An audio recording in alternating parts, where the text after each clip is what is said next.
Perjalanan pulang ke kota gaib Saranjana.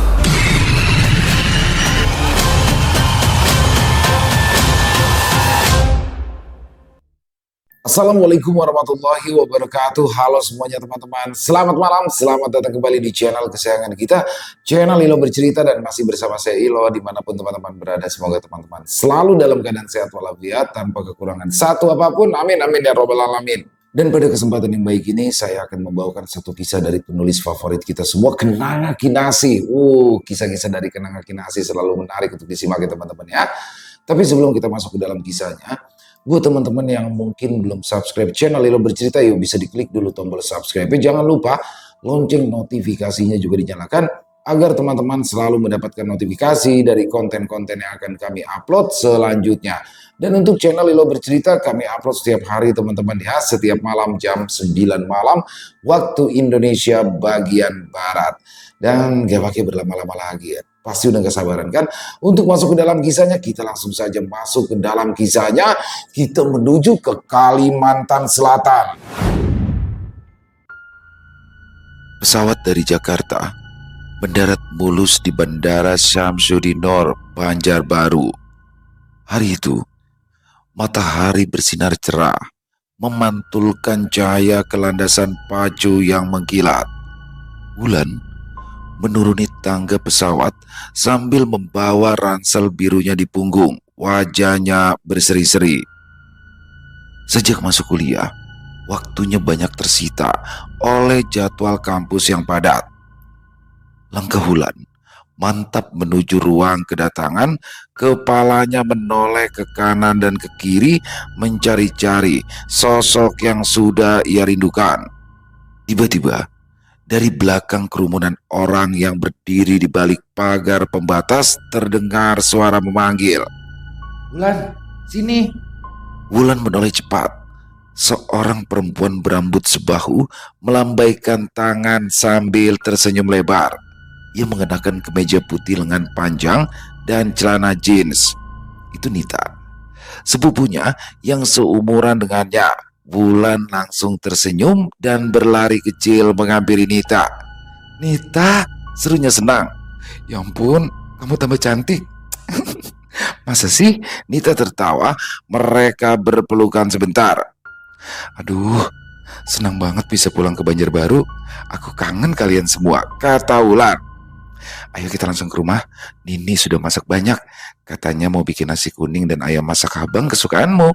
Wulan langsung tertawa. "Nenek tahu aja deh, aku sudah mengidam masakan Nini sejak di Jakarta." Mereka berjalan ke area parkir. Cuaca panas khas Kalimantan langsung menyapa kulit Wulan. Mobil yang digunakan Nita adalah mobil keluarganya. Sebuah mobil tua, tapi masih layak jalan. Di dalam mobil, suasana riang tak bisa dibendung. Mereka banyak bercanda sepanjang jalan. "Kayak apa kabar, Lan?" tanya Nita saat menyetir. "Kayak ini, Pang," saut Wulan dengan logat Banjar yang mulai hilang setelah lama tinggal di Jakarta. Setiap hari, Kai dan Nini bertanya, "Kapan Wulan pulang?" ujar Nita menirukan suara kakek mereka yang sudah sepuh. Wulan tertawa geli. "Kai masih suka makan gulaan?" "Masih, sejak dilarang merokok, Kai setia makan permen setiap harinya." Mobil terus melaju melewati jalan-jalan yang dikelilingi pepohonan rindang. Suasana Banjarbaru masih terasa asri meski pembangunan sudah mulai menjamur. Rumah nenek mereka berada di pinggiran kota, di sebuah lingkungan yang tenang dan juga bersih. Ketika mobil berhenti di depan rumah bercat hijau muda itu, pintu depan langsung terbuka. Seorang perempuan setengah baya keluar dengan tergesa, wajahnya sumringah. "Wulan, ya Allah, akhirnya ikan bulik jua." Itu adalah Acil Hadijah, adik ibunda Wulan yang tinggal bersama nenek. Wulan langsung turun dari mobil dan memeluk Acilnya erat. "Acil Dija, sehat-sehat saja kan?" "Alhamdulillah. Ayo masuk. Nini dan Kai sudah menunggu sejak tadi." Begitu Wulan melangkah masuk ke dalam rumah, aroma masakan langsung menyambutnya. Ada wangi khas masakan Banjar yang menguar dari dapur. Di ruang tengah, dua orang lansia duduk dengan raut wajah tidak sabar. "Assalamualaikum," sapa Wulan sambil menghampiri. "Waalaikumsalam, alhamdulillah, datang juga Wulan, cucuku yang cantik," seru nenek sambil bangkit berdiri. Kakek menyambutnya dengan senyuman lebar, matanya berbinar. "Duduk, duduk sini Wulan, biar kakek lihat kamu sekarang. Wah, sudah besar kamu, tambah mirip dengan ibumu," ujar kakek sambil menepuk-nepuk kursi kosong di sebelahnya. Wulan duduk di antara mereka, menggenggam tangan kakek dan menciumi pipi nenek dengan penuh sayang. "Ulun dan Naman Banar lawan pian badua." "Kami juga nak," jawab nenek sambil mengusap rambut Wulan. "Kamu kurusan, di Jakarta tidak makan teratur ya?" Makan mie instan terus itu dia nek," ledek Nita dari belakang membuat semuanya tertawa. Dari dulu kan Wulan memang sulit disuruh makan. Tak lama kemudian, Acil Hadijah keluar dari dapur membawa nampan besar berisi segelas es sirup dingin dan piring berisi potongan kue bingka. Ia meletakkan semuanya di meja ruang tamu. "Makan dulu ya manis-manis ya, sebentar lagi kita makan besar," kata Acil. Wulan mencicipi kue bingka itu sambil menikmati suasana rumah. Dinding rumah penuh dengan foto-foto keluarga. Di pojok ruangan ada lemari kaca berisi koleksi cangkir dan piring kuno milik nenek. Semua terasa akrab. "Rencananya, berapa lama liburan kamu di sini, Lan?" tanya kakek. Sekitar 2 minggu, Kai. Tapi kalau betah, ya bisa lebih lama." Nenek langsung mengangguk senang. "Kalau betah, ya jangan buru-buru pulang ke Jakarta. Di sini rumahmu juga." Wulan memandangi wajah-wajah yang ia rindukan selama ini. Rasanya nyaman bisa duduk bersama keluarga, tidak terburu oleh jadwal, tidak diburu tugas kuliah. Di luar sana, suara ayam peliharaan terdengar dari belakang rumah. Angin masuk dari jendela menggerakkan tirai tipis yang digantung di atas kusen. "Besok kita ke pasar terapung yuk. Ada acara festival katanya," usul Nita. "Boleh, aku belum pernah ke sana," jawab Wulan semangat. "Wah, seru itu. Nanti kita bangun pagi-pagi ya," timpal Acil. Hari semakin sore. Sinar matahari menyinari lantai rumah dari jendela samping. Dari dapur terdengar suara panci ditutup dan sendok bergesekan. Nenek sudah sejak tadi sibuk menyiapkan makan malam untuk mereka semua. Wulan berdiri dan berjalan ke belakang menawarkan bantuan. "Nih, Wulan bantu ya?" "Tidak usah, kamu istirahat dulu ya. Pasti lelah setelah perjalanan jauh." "Gak capek kok, aku kangen masak sambil ngobrol kayak dulu." Nenek tertawa kecil. "Ya sudah, kamu cuci sayur ini ya. Nita, tolong ambilkan cabai dari lemari es." Di dapur, mereka berempat mengobrol sambil bekerja. Nenek berulang kali mencuri pandang pada Wulan yang semakin mirip dengan anak perempuannya. Ketika makan malam dimulai, meja penuh dengan lauk pauk khas Banjar, nasi kuning, ayam masak habang, telur bumbu, dan acar. Semua duduk melingkar, menyuap makanan dengan lahap. "Biarpun di Jakarta ada nasi kuning, masakan ini tetap yang paling enak," ucap Wulan setelah suapan pertamanya. "Kamu ini jangan berlebihan memuji Nini," kata nenek sambil tersenyum lebar. Ayo, makan yang banyak ya." Di pagi harinya, Wulan baru menyelesaikan sholat subuh, lalu bergegas membangunkan Nita. "Nita, ayo bangun, kita ke kota baru hari ini," ucap Wulan sembari duduk di pinggir ranjang sepupunya. Nita membuka mata perlahan. Ia mengerjap beberapa kali, lalu mengerutkan kening. "Ke kota baru hari ini? Bukannya kita mau ke pasar terapung? Wulan tersenyum tipis. Aku ingin ke sana. Sudah bertahun-tahun aku kepikiran ke sana terus. Udah jangan pikirin masalah biaya. Aku sudah menabung buat pergi ke sana. Nita menghela nafas panjang. Ia bangkit duduk dan memeluk lutut. Kota baru itu kan jauh, Lan. Kita harus naik mobil seharian. Itu pun belum tentu langsung dapat penginapan. Emangnya mau apa sih ke sana? Ya jalan-jalan lah. Kita kan liburan. Kita belum pernah ke kota baru bareng. Anggap aja ini petualangan kecil sebelum aku balik ke Jakarta. Jawab Wulan mantap. Ia lalu berdiri dan berjalan ke jendela kamar, membuka tirai, membiarkan sinar matahari pagi masuk. Nita tidak langsung menjawab. Ia terdiam cukup lama memandangi sepupunya. Ada sesuatu dalam sorot mata Wulan pagi itu yang sulit dijelaskan sehingga Nita tidak bisa menolak semua permintaannya. Benar saja, akhirnya Nita menyerah. Oke, tapi aku harus minta izin Mama Abah dulu dan kita harus berangkat sebelum jam 9. Wulan langsung tersenyum lega. Sip, aku juga mau siap-siap ya. Sekitar 1 jam kemudian, Nita sudah berhasil membujuk orang tuanya untuk mengizinkan mereka ke kota baru. Bukan masalah mudah, terutama Nini yang langsung melotot mendengar mereka ingin pergi jalan-jalan sejauh itu. Namun akhirnya Nita berhasil juga. Mereka berdua diizinkan pergi dengan syarat harus segera memberi kabar tiap beberapa jam. Setelah sarapan, Wulan dan Nita pun sudah siap berangkat menuju tujuan. Mobil keluarga yang mereka pakai melaju keluar dari halaman rumah dengan pelan. Suasana pagi itu terasa tenang, langit cerah, lalu lintas di Banjarbaru belum ramai. Wulan duduk di kursi penumpang, membuka Google Maps di ponselnya. Nita menyetir sambil memutar lagu dari ponselnya yang tersambung ke speaker mobil.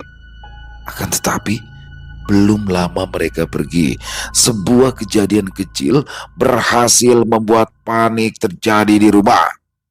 Di dalam ruang tamu, Acil Hadijah sedang menyapu lantai ketika tiba-tiba terdengar suara benda jatuh dan pecah dari rak di pojok ruangan.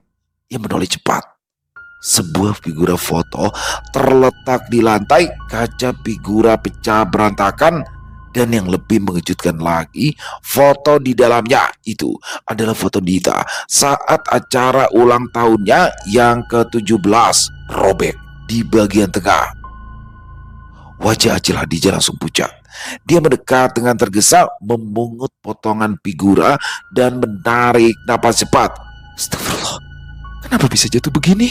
Gumamnya cemas. Ia menatap foto yang kini robek di bagian wajah Nita. Ia segera mengambil ponsel dari dapur dan menelpon putrinya. Akan tetapi, nada tunggu saja yang terdengar, panggilannya tidak diangkat di seberang sana. Acil Hadijah mencoba lagi. 2 kali, 3 kali, tetap tidak ada jawaban. Jantungnya berdegup lebih cepat. Ia berjalan mondar-mandir di ruang tengah, tangan kirinya masih menggenggam foto yang sobek itu. Semoga Nita dan Wulan tetap dilindungi, bisiknya sedih. Sebelum akhirnya ia menelpon suaminya dan memberitahu apa yang terjadi. Dia tidak berani menceritakan kejadian ini pada kedua orang tuanya yang pasti akan sangat mencemaskan Nita dan Wulan. Sementara itu, mobil mereka terjebak di jalur yang mulai padat. Awalnya, Wulan dan Nita masih bercanda membahas rencana mereka setibanya di sana. Lalu, laju kendaraan perlahan melambat. Dari kejauhan, terlihat barisan kendaraan memanjang. Ada apa sih nih? Macet banget, keluh Nita sambil menurunkan kaca jendela dan mencoba melihat ke depan. Wulan ikut menoleh. Di sisi jalan, tampak beberapa pengendara motor berhenti, beberapa orang tampak bergerombol di sisi bahu jalan. Suara sirine samar-samar terdengar mendekat. Kayaknya ada kecelakaan deh, gumam Wulan. Mobil mereka nyaris tidak bergerak selama hampir 20 menit. Setelah cukup dekat, mereka mulai bisa melihat sumber kemacetan, sebuah mobil hitam ringsek bagian depannya, sementara di sampingnya tergeletak sebuah sepeda motor yang sudah nyaris tak berbentuk. Di dekatnya, tubuh seseorang ditutupi daun pisang sudah tak bergerak. Innalillahi, bisik Nita. Ia langsung memalingkan wajah, menutup mulutnya dengan tangan. Di sekitar Gunung Kayangan memang banyak terjadi kecelakaan. Itu dia ditabrak mobil ya? Tanya Wulan pelan. Sepertinya motor sampai rusak parah begitu. Nita tampak mulai gelisah, tangannya menggenggam kemudi erat, wajahnya menegang ketakutan. Wulan, kenapa rasanya aku gak enak hati begini? Belum apa-apa sudah berhadapan dengan orang kecelakaan di jalan. Wulan memandangnya lembut. Ia menyentuh bahu Nita dan berkata pelan, Nit, tenang, jangan bersikap berlebihan kayak gitu ah. Namanya juga kecelakaan, kan biasa terjadi kapan aja. Tapi perasaanku kurang enak. Apa kita kembali aja ke rumah ya Lan?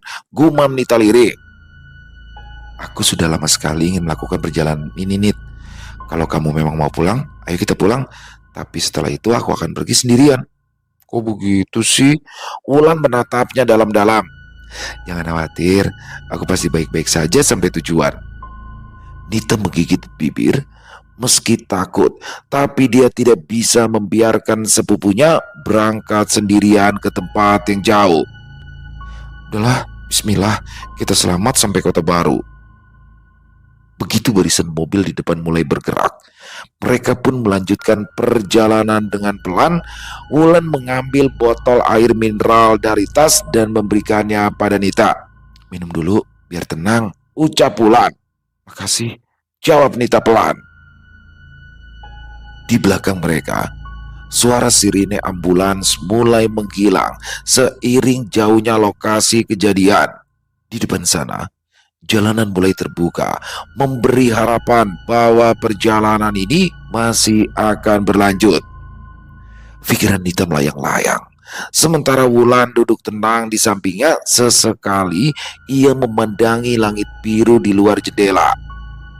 Langit sudah hampir gelap ketika mobil yang ditumpangi Wulan dan Nita akhirnya memasuki kawasan Batu Licin.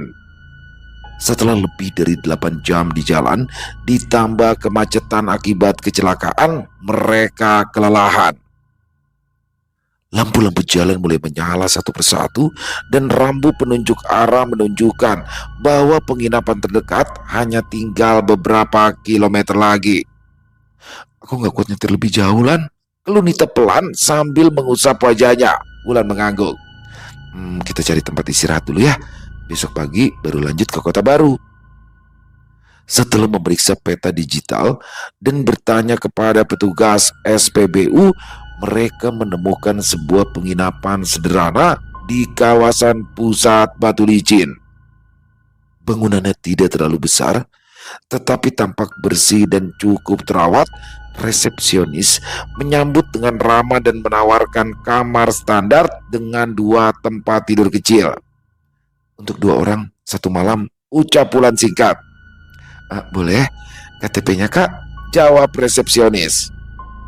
Setelah urusan administrasi selesai, mereka naik ke lantai 2. Kamar itu cukup nyaman, berlantai keramik, dilengkapi kipas angin dan kamar mandi di dalam. Di sudut ruangan terdapat meja kecil dan 1 cermin yang menggantung di dinding. Bau kamper tercium samar dari lemari pakaian di pojok. Nita langsung berbakan diri ke atas kasur. Akhirnya bisa selonjoran juga, punggungku rasanya pegal semua. Wulan membuka ransel dan mengeluarkan pakaian ganti. Ia juga membuka jendela kamar, membiarkan angin malam masuk. Dari luar terdengar suara samar kendaraan yang melintas dan desiran dedaunan tertiup angin. Setelah mandi dan berganti pakaian, mereka duduk berdua bersisian di ranjang, menikmati makanan ringan yang dibeli sebelumnya. Mereka tidak terlalu banyak bicara malam itu. Nita lebih banyak diam, sedangkan Wulan tampak asyik membaca sesuatu di ponselnya.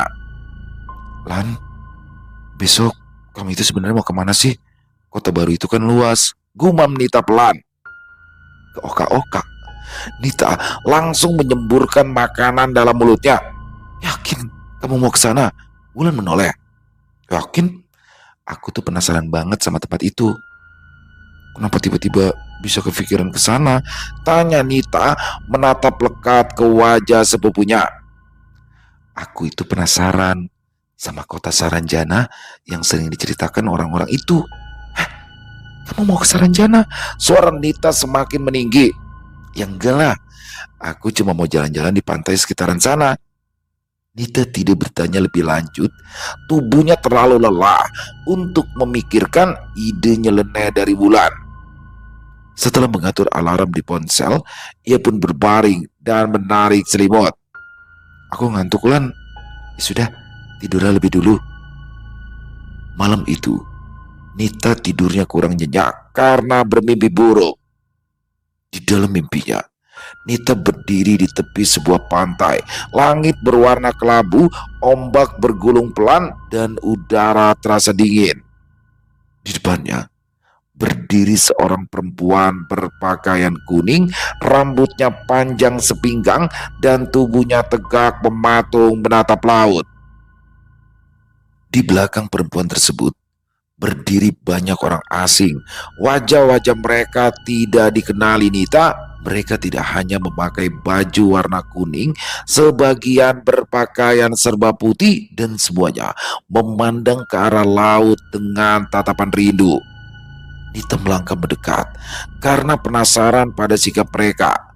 Semakin dekat, perempuan berbaju kuning itu menoleh perlahan dan pandangan matanya menghujat ke jantung Nita. Nita, suaranya terdengar sangat halus meskipun mulut perempuan itu tidak bergerak. Pergi. Mereka semua pun mengatakan hal yang sama secara serempak. Pergi. Cepat pergi dari sini.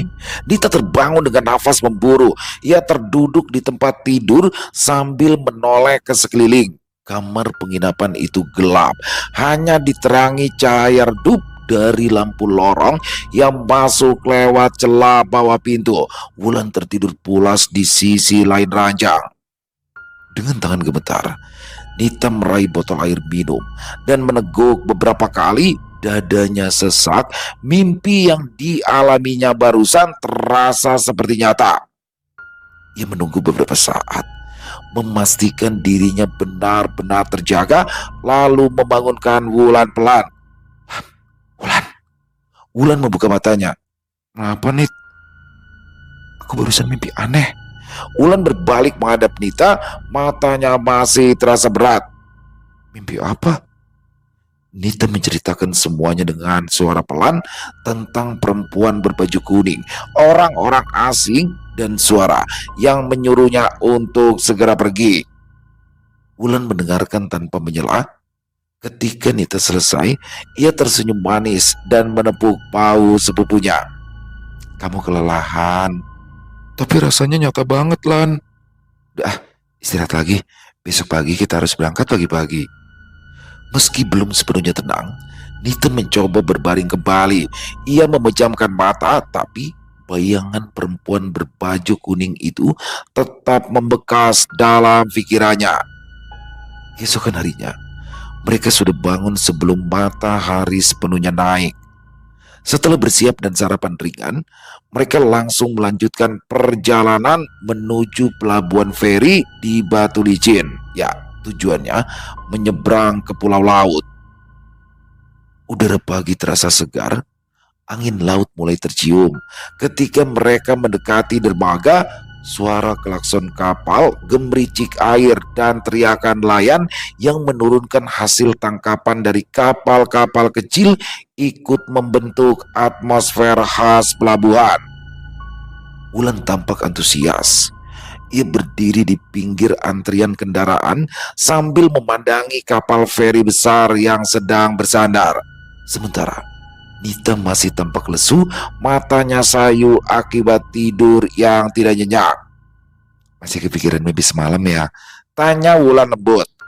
Nita hanya mengangguk, lalu ia menguap lebar.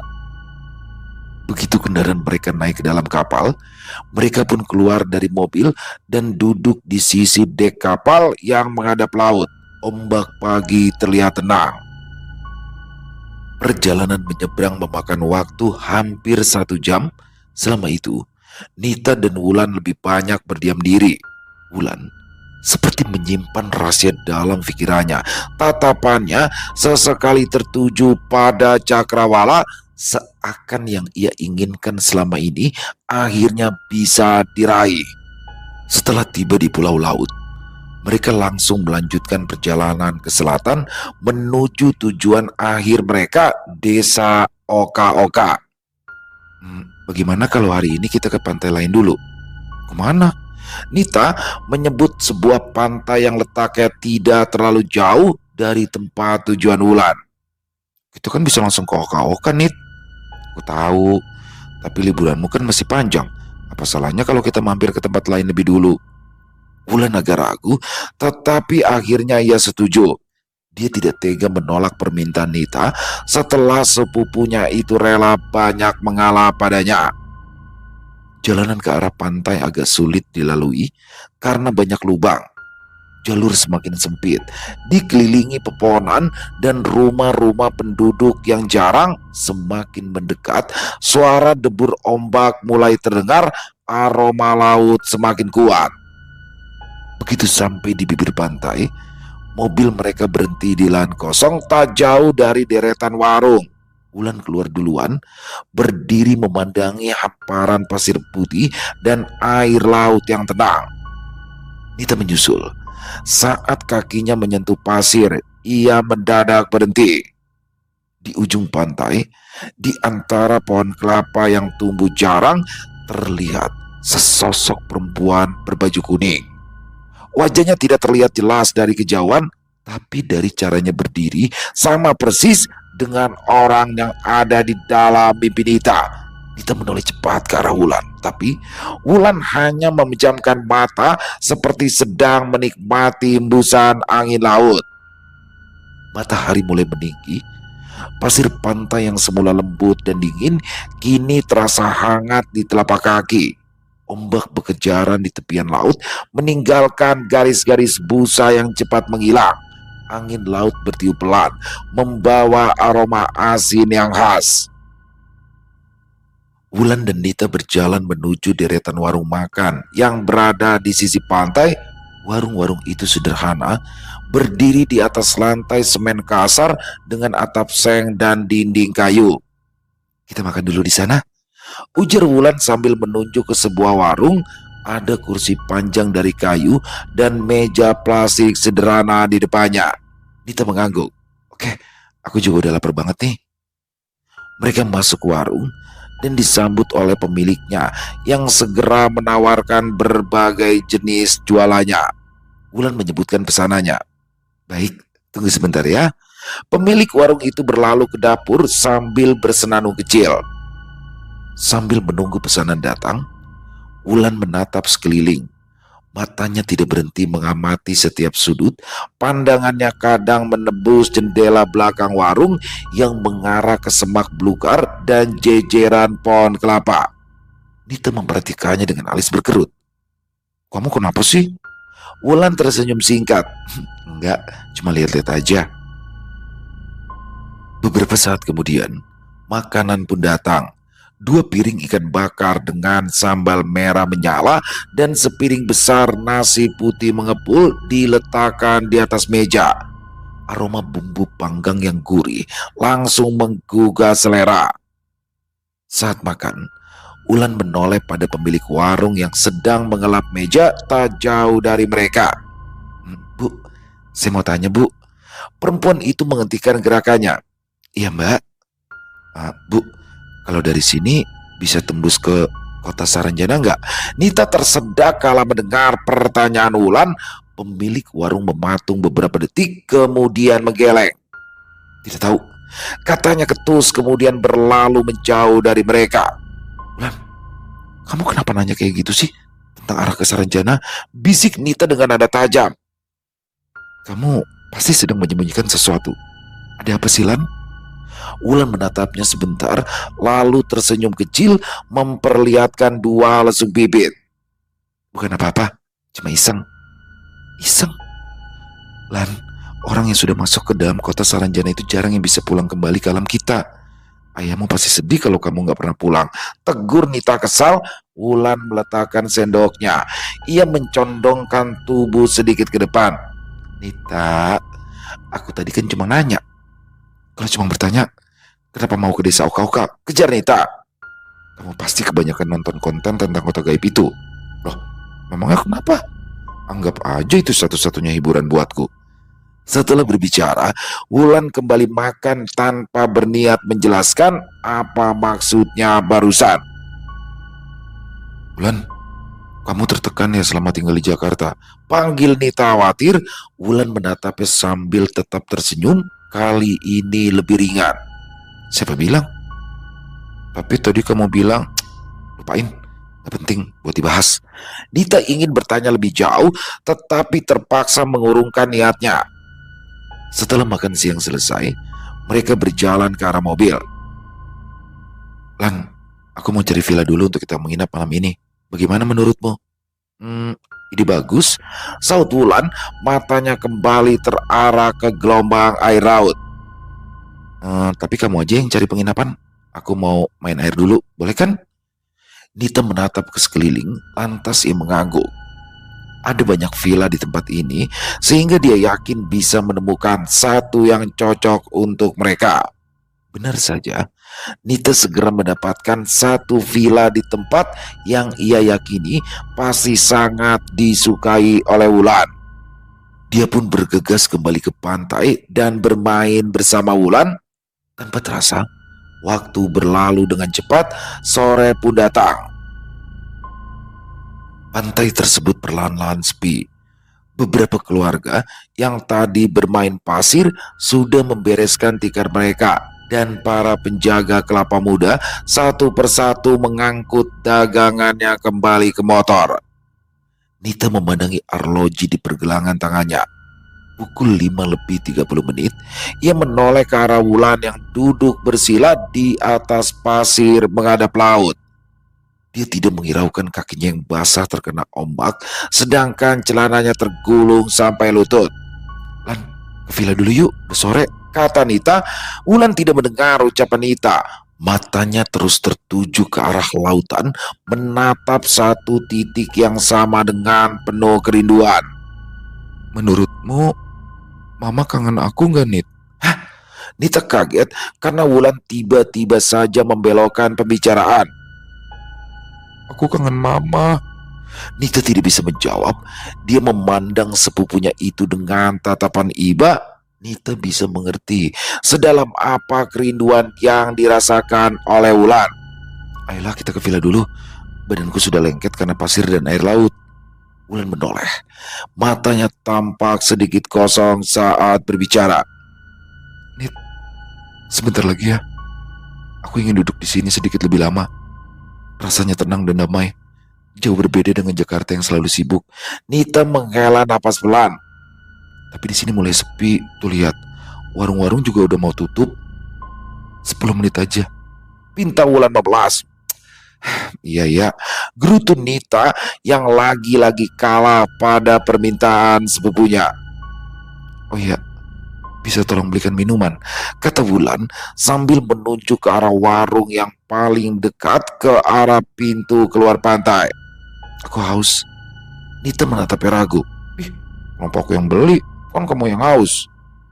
Wulan tidak menjawab, tetapi matanya masih saja memandang dengan sorot mata memelas. Nita mendesah. Tapi setelah aku belikan minuman, janji langsung pulang ya. Kita lihat nanti. Wulan, seru Nita kesal. Wulan tertawa. Nita berjalan jengkel menyusuri pasir menuju warung yang dimaksud. Pemilik warung itu sedang membereskan meja dan kursi plastik. Pak, airnya 2, ucap Nita sambil mengambil minuman yang dimaksud dan membuka dompet. Lelaki pemilik warung menerima uang yang disodorkan Nita dan memberikan uang kembalian. Mbak, Kamu tadi kesini dengan temanmu? Nita mengangguk. Iya, sepupu saya. Pemilik warung itu berkata lagi. Kenapa dia dibiarkan begitu saja masuk ke dalam laut menjelang maghrib?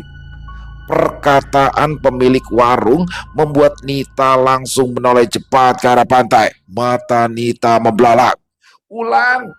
Teriakan nyaringnya keluar begitu saja dari tempatnya berdiri. Dia melihat Wulan berjalan cepat ke arah laut. Air sudah sampai selutut, tetapi langkahnya justru semakin cepat. Rambutnya yang tergerai ditiup angin, sementara tubuhnya terus masuk ke dalam air tanpa ragu. Wulan, jangan! Nita menjatuhkan botol air yang masih ada di tangannya. Ia berlari cepat. Beberapa kali nyaris terjatuh karena panik. Wulan sudah setinggi dada berada di dalam laut. Ia tidak menoleh meski bisa mendengar panggilan Nita yang sangat nyaring. Wulan, kamu mau apa? Kamu gak bisa renang, teriak Nita sambil terus berlari. Beberapa orang yang masih berada di sekitar pantai ikut menoleh. Pemilik warung buru-buru menyusul Nita. Wajahnya berubah menjadi cemas. Nita tetap berlari sampai air laut membasahi kakinya. Tapi saat tubuhnya mulai masuk ke dalam ombak, ia berhenti. Wulan kini sudah nyaris tak terlihat. Hanya kepala dan rambutnya yang masih tampak di antara gelombang yang bergerak. Wulan! Wulan! Jerit Nita histeris. Satu ombak datang menghantam, lebih besar dari sebelumnya sehingga menenggelamkan teriakan Nita. Pada saat yang bersamaan, tubuh Wulan lenyap seketika dari permukaan laut. Pemilik warung menahan bau Nita, ingin merangsek maju ke depan. Mbak, tenang dulu mbak, nanti kamu celaka juga. Tapi dia nggak bisa berenang, Pak. Dia pasti tenggelam kalau tidak segera ditolong, teriak Nita sambil berusaha memberontak dari pegangan pemilik warung. Keributan ini buat Nita berhasil menarik perhatian beberapa orang yang tersisa di pantai. Siapa? Siapa yang tenggelam? Tanya salah satu dari mereka. Sepupunya, kata pemilik warung menggantikan Nita yang shock. Mereka semua segera melakukan hal yang terbaik untuk menolong Wulan, tetapi gadis itu lenyap di telan ombak. Tim SAR telah menyisir sepanjang garis pantai dan perairan dangkal di sekitar pantai. Perahu dikerahkan malam itu juga. Para penyelam turun berkali-kali, bahkan warga setempat turut membantu mencari, tapi hasilnya nihil. Hari kedua pencarian. Langit mendung menggantung di atas pantai. Aroma air asin bercampur bau solar dari kapal-kapal kecil yang mondar-mandir. Di tenda darurat yang dipasang oleh petugas, Nita duduk memeluk lutut. Matanya bengkak, wajahnya pucat. Ia belum tidur sejak malam pertama sepupunya hilang. Terdengar suara mobil mendekat. Nita menoleh ke belakang, matanya berembun saat melihat ibunya, ayah, kakek dan nenek turun dari mobil. Apa Wulan masih belum ketemu? Tanya Acil Hadijah, suaranya bergetar saat mendekati Nita. Nita menggeleng lemak. Sudah dicari kemana-mana, Mak. Nenek menangis terisak-isak. Sebujurnya perasaanku sudah kada nyaman pas inya bapak ada hendak ke sini. Sekalinya bujur jua ayah apa. Kakek memeluk nenek. Ia memang tidak menangis, tetapi bahunya yang membungkuk telah menjelaskan banyak hal. Sabar, doakan, mudahan Wulan kada apa-apa, ujarnya dengan suara parau menahan duka. Ayah Nita melangkah ke petugas SAR, menanyakan ulang prosedur. Lokasi yang sudah disisir, kemungkinan arus laut membawa tubuh lebih jauh. Setelah menangis cukup lama, nenek berhasil mengendalikan diri. Dia menatap laut yang bergelombang tenang, matanya kosong saat ia berkata lirih. Mungkin memang ibunya sendiri yang menjemput anaknya. Semua orang menoleh ke arah nenek. Apa maksudnya Nini? Tanya Nita, dia bingung. Setahunya, ibunya Wulan memang sudah lama meninggal. Bahkan, dia tidak pernah melihat wajah ibu Wulan sama sekali. Nenek menarik nafas panjang, lalu duduk di kursi kayu dekat tenda. Kejadiannya sudah lama sekali. Kamu masih bayi waktu itu terjadi. Tepat sebelum Wulan berumur 1 tahun, orang tuanya pernah ke tempat ini, ke pantai yang sama. Waktu itu masih belum seramai sekarang. Belum ada warung-warung. Pantainya liar karena belum banyak yang tahu. Tidak ada yang tahu kenapa Ibu Wulan saat itu berjalan sendiri masuk ke dalam laut. Dia hilang, walau sudah dilakukan pencarian oleh warga setempat. Jasadnya tidak pernah ditemukan. Bunuh diri, Nita keceplosan. Tidak ada yang bisa menjawab pertanyaan Nita. Jadi karena ini, ibunya Wulan selalu diceritakan meninggal karena sakit, tapi kalian selalu menolak tiap kali Wulan mau ziarah, karena makamnya memang tidak ada. Hadijah akhirnya bersuara. Dia duduk di antara Nita dan nenek, lalu membuka tas kecilnya. Memang, tak pernah kami ceritakan yang sebenarnya, karena kejadian itu terlalu menyakitkan untuk dikenang. Ayah Wulan masih menyalahkan dirinya sendiri, yang gagal membahagiakan istrinya, sehingga Ibu Wulan memilih mengakhiri hidupnya di dalam laut. Ia mengeluarkan sebuah foto dan menyerahkannya pada Nita. Ini ibunya Wulan dulu, waktu masih gadis. Foto ini diambil tak lama setelah mereka menikah. Nita menerima foto tersebut dengan tangan gemetar. Kertasnya sudah menguning, tetapi gambar perempuan muda di dalamnya masih tampak jelas. Senyumnya lembut, rambutnya panjang dan digerai ke depan menutupi sebagian bahu. Mata Nita membelalak. Tubuhnya seketika dingin. Ia menatap lekat wajah dalam foto itu. Jantungnya berdetak lebih cepat, sedangkan tangannya bergetar saat memegang pinggiran foto. Ini perempuan dalam mimpiku, Ma, gumamnya. Apa maksudmu, Nit? Tanya sang ibu. Nita menelan ludah. Perempuan ini sama dengan orang yang kulihat dalam mimpi 2 hari yang lalu. Dia memakai pakaian serba kuning dan terus berdiri di pantai. Semua yang mendengarnya terdiam. Bukan hanya itu, dia juga memanggil namaku dan menyuruh pergi. Saat aku cerita ke Wulan, dia hanya tertawa dan mengatakan itu cuma bunga tidur. Wajah Hadijah menjadi pucat pasi. Kamu yakin, Nit? Nita mengangguk tegas. Aku tidak sadar kalau wajah perempuan itu mirip sekali dengan Wulan. Di dalam mimpi, dia menyuruhmu pergi. Tapi dia tidak menyuruh Wulan pergi. Kakek mendekat dengan mimik serius. Nita menggeleng. Dia cuma menyuruhku pergi. Nita memandangi kembali foto tersebut. Punggungnya kembali terasa dingin. Wajah dalam foto ini tertanam dalam pikirannya. Wajah itu sama persis dengan yang menatapnya dari kejauhan di dalam mimpi. Hari menjelang sore, tim SAR mulai membereskan peralatan. Pencarian dihentikan sementara karena cuaca mendung mulai menebal. Keluarga Nita pun kembali ke penginapan untuk beristirahat, akan tetapi Nita memilih duduk sendirian di bawah pohon kelapa dekat pantai. Melihat Nita duduk sendirian, kakeknya mendekat lantas duduk di sampingnya. Kamu pasti mengira kalau ibunya Wulan bunuh diri, kan? Kata kakek. Nita kaget melihat kedatangan kakeknya. Akan tetapi ia segera mengangguk mengiyakan ucapan kakeknya. Kalau bukan bunuh diri, lalu apa lagi, Kai? Kakek menghela nafas lantas menggelengkan kepala. Kamu salah. Dia bukan bunuh diri. Terus dia dibunuh. Kakek tidak bisa menahan rasa jengkel. Dia langsung menepuk dahi cucunya. Sembarangan. Jangan terlalu cepat mengambil kesimpulan. Ya lalu kenapa? Sejujurnya, kami juga tidak tahu pasti. Tapi sejak kecil, ibunya Wulan selalu merindukan laut. Dia sering menangis karena ingin pergi ke laut dan berkata dia sedang ditunggu oleh banyak orang di sana. Mata Nita berkedip cepat. Dia tidak mengerti apa yang dimaksudkan oleh kakeknya. Ibu Wulan bukan anak kandung kami. Dia kami adopsi dari panti asuhan. Setelah sekian lama tidak punya anak. Entah dari mana asal-usulnya. Tidak ada yang tahu. Tapi sejak kecil, dia memang selalu berbeda. Ibunya Wulan seperti punya ikatan dengan laut.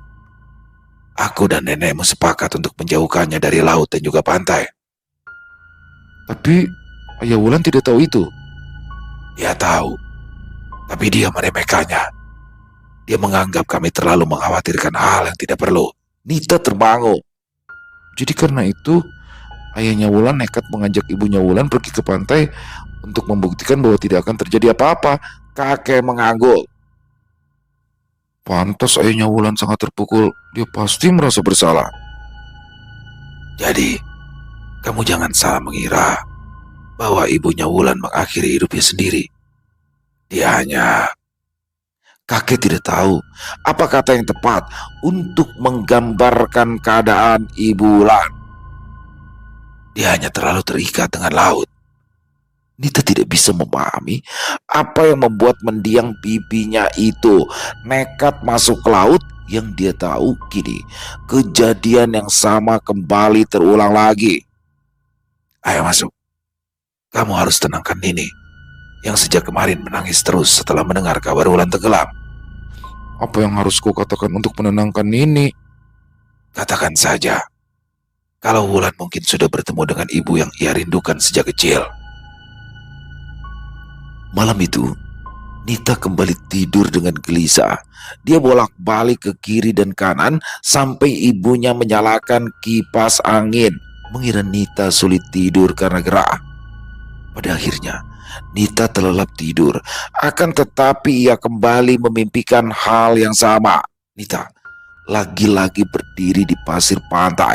Angin laut berembus lembut menyapu rambutnya sekaligus menobarkan aroma asin. Di depannya, laut membentang luas. Tepat di depannya, ada perempuan berpakaian serba kuning membelakangi laut, rambut panjang yang menari tertiup angin. Di belakangnya, ada Wulan yang menatap Nita dengan pandangan berseri-seri. Di sebelahnya berdiri Wulan. Mata Wulan berbinar.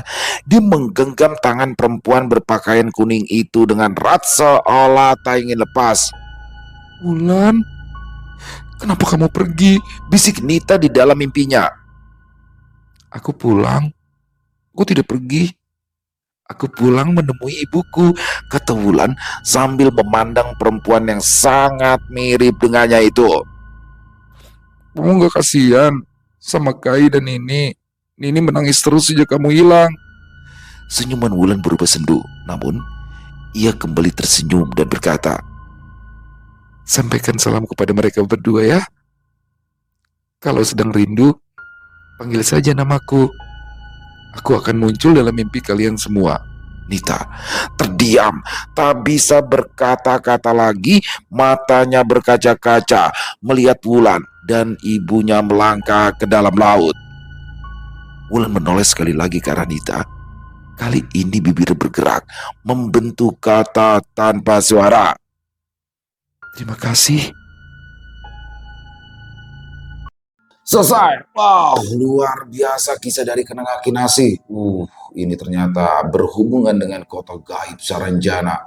Dan saya juga ada beberapa teman-teman yang minta ya untuk kisah Saranjana, dan saya juga pribadi memang sangat penasaran ya untuk mengulik lebih dalam tentang kota gaib yang ada di Kalimantan, dan lebih tepatnya di Kalimantan Selatan.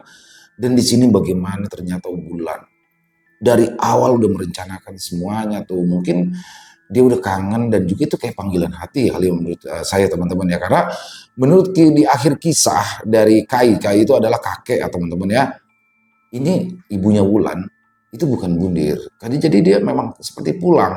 Dan apakah ibunya Wulan itu adalah keturunan dari penghuni di Saranjana? Tidak ada yang tahu, karena ternyata di sini Ibunda Wulan bukanlah anak dari kakek maupun neneknya Wulan. Jadi dia adalah anak adopsi yang memang sedari awal tuh kayak ada yang lain gitu ya. Dia lebih tertarik ke laut, kayak pengen ke laut. Dan saya juga baru tahu nih kalau kota gaib Saranjana tuh bisa lewat pulau laut ini nih yang ada di mana? Kota Baru ya teman-teman. Ini seru banget ini. Saya berharap Kenanga Kinasi bisa memberikan kisah yang lebih detail lagi tentang kota gaib Saranjana, karena pasti teman-teman juga penasaran banget ya. Semoga saja ya, dan di sini terima kasih kepada Kenanga Kinasi atas kisahnya yang luar biasa ditunggu ya, kisah tentang Kota Gaib Saranjananya. Dan semoga kisah barusan bisa menghibur teman-teman semuanya, para pecinta penikmat horor misteri, lebih khususnya lagi kepada para subscriber dari channel Ilo Bercerita. Buat yang suka dengan videonya, bisa diklik tombol like-nya, tombol jempolnya, boleh juga dong dibantu di-share ya link videonya ini ke teman-teman yang lain agar juga ikut merasa terhibur. Buat teman-teman yang mungkin punya komentar lain, punya pendapat lain tentang kisah barusan, silakan bisa menuliskan di dalam kolom komentar ataupun hanya sekedar saling menyapa. Insya Allah kami akan menjawab satu persatu. Di akhir kata, saya Ilo mengucapkan permohonan maaf apabila mungkin dalam pembawaan kisahnya barusan ada kata-kata saya yang salah ataupun ada kata-kata saya mungkin yang kurang berkenan. Saya mohon dibukakan pintu maaf yang seluas-luasnya. Sampai berjumpa lagi di konten-konten kami selanjutnya yang pasti tidak kalah serunya, yang pasti tidak kalah horornya. Masih bersama saya Ilo di channel Ilo Bercerita. Salam sehat, sukses selalu untuk kita semua. Wassalamualaikum warahmatullahi wabarakatuh.